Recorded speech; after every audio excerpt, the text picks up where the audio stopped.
the original idea was we've got this old file system at the paper. The clippings go back into the 20s. Before then, it's real iffy. I have to use the microfilm, which means I have to know the day to look for a story. But from the late 20s on, we've got a pretty good filing system. And the photo file is beautiful. I mean, who could ever, how could you ever put something like this together? I think somebody thought we have more than 1 million photos back there. And so the paper's always desperately trying to figure out how we're going to make another nickel. And somebody said, hey, let's find an excuse to put the old photos out on the web and charge people for copies. So really, that's the gag for this thing I do every Sunday. And Ron has helped me several times. And one thing I wanted to say is that, since I'm, I guess, self-taught, I've always enjoyed reading history, but I don't have a master's or a PhD or anything. I just have an editor who says, write these. It is really good for me to have organizations like this. I deal with the Missouri History Museum a lot, as Mary knows, and they've got just a wonderful collection over there. And it's books, it's magazines, it's companies went out of business and they gave all the files, and neighborhood associations gave the files away. And so there is an amazing amount of stuff over at the History Museum. People go over there a lot for genealogy, but there is a really good collection over there. And so when I write these stories, and the gag is, like the thing I did this morning about Joe Morgan was the fire chief in 1943, and he was killed when he was up on a fire escape trying to tell the firemen to get out, and it collapses up on North Broadway, and he's the only city fire chief who died in action. So he was a KIA. And it happened, I've forgotten the date already because I wrote it a couple weeks ago. I was off last week. But it was right about now. So the gag is it had to have been a headline type story that happened this week long ago.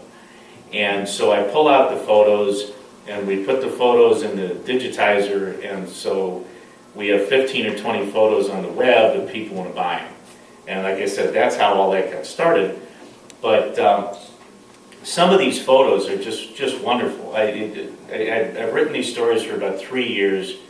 Some that really come to mind is in the 30s, we had a mayor, Bernard Dickman, and you all know that.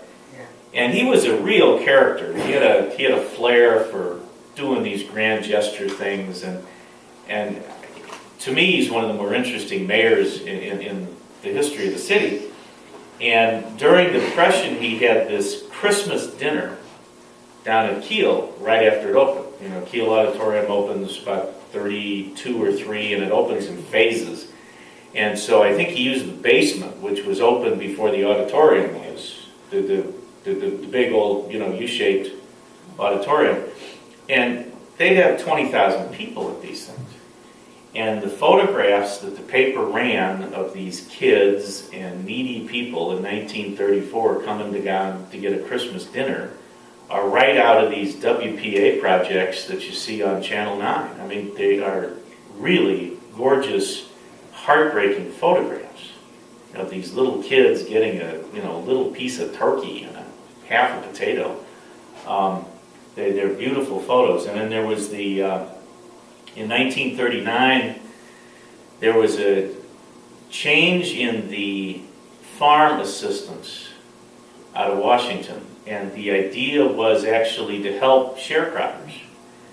And so the federal rule was changed so that the sharecroppers get a direct percentage from the government, and the big farm holders down in the boot heel said, we'll fix that, we just won't have any more sharecroppers.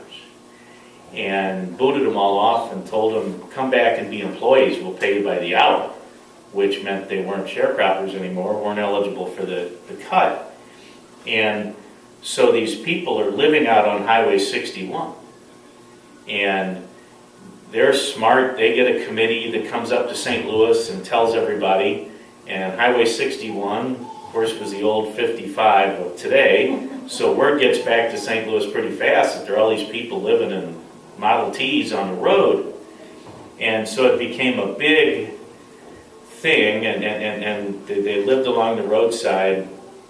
And again, the photographs of these families sitting around the cook stoves and the pot-bellied stove that they pulled out of the shacks, and they really, well, I mean, you all remember, I was a little kid, I remember the shacks when we'd go down to visit cousins in Mississippi, and there'd be all these little shacks along the 2-lane roads.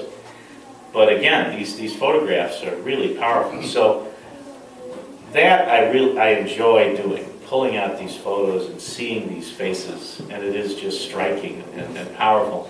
And these are on the web, and the newspaper's website isn't the easiest thing to wade through, and I apologize. But if you ever get curious about that, these photos are still on the website. You can find them.